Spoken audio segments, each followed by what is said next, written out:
The problem statements found on page 19 do not meet the criteria for a good problem statement. They are poor problem statements because they neither identify the core issue nor the symptoms, and they're not measurable. There's no data.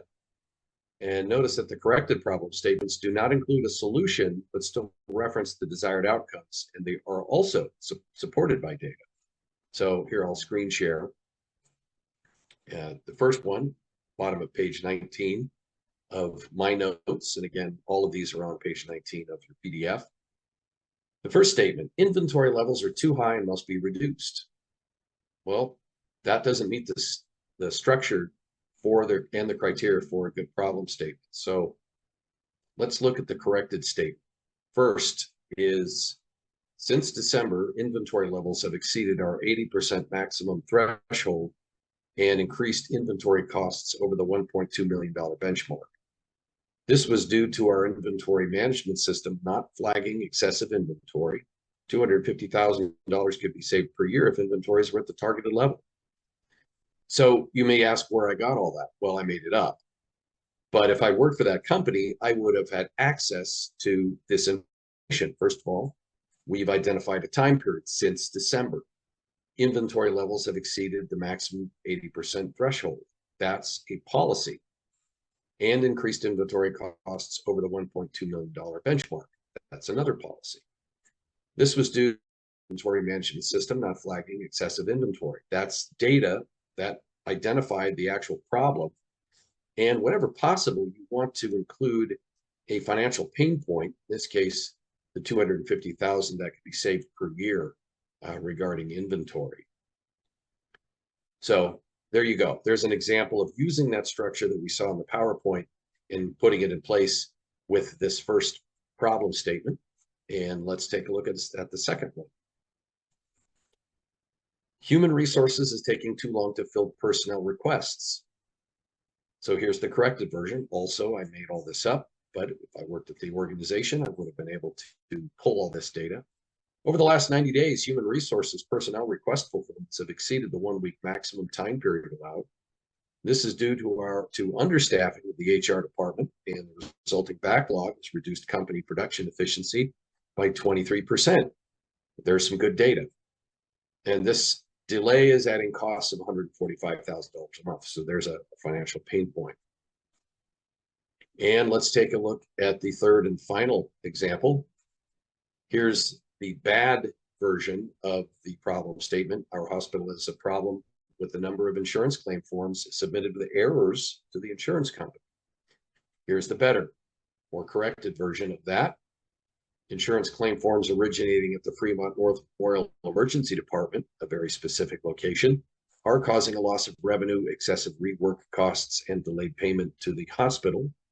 45% of the claim forms have errors, with an average of 2.3 defects per form. There's really good stuff there. And reducing the errors would reduce the monthly revenue loss of $330,000 a month. So those are three examples of problem statements. And what we're going to do now is use a tool called the 5 Whys to do a core analysis, a root cause analysis, to get to the core problem of any issue. And we're going to use the 5 Whys, which is an exercise where you drill down on the problem by continuing to ask why at each level. It's similar to what a 3-year-old would do. So if you've ever raised a 3-year-old, or have any nieces or nephews who are 3, you know what I'm talking about. When they ask you a question and you answer it, they follow up with a why. And then you answer that one and they follow up with a why. So that's the idea here. Keep asking why until we get to the root cause. So I'll share a slide from that PowerPoint deck, and we'll get a good idea of how the 5 Whys works. So the scenario is you own a printing company and your client is refusing to pay for the leaflets you printed for them. Well, why? The delivery was late, so the leaflets couldn't be used.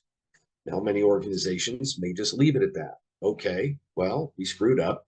couldn't get the leaflets to the client time. So why should, but let's drill down even further and get to the root cause. In doing so, we may be able to prevent this loss of revenue from occurring again.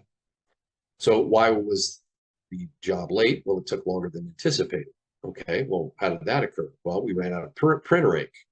Fine. Why? The ink was all used up on a big last minute order.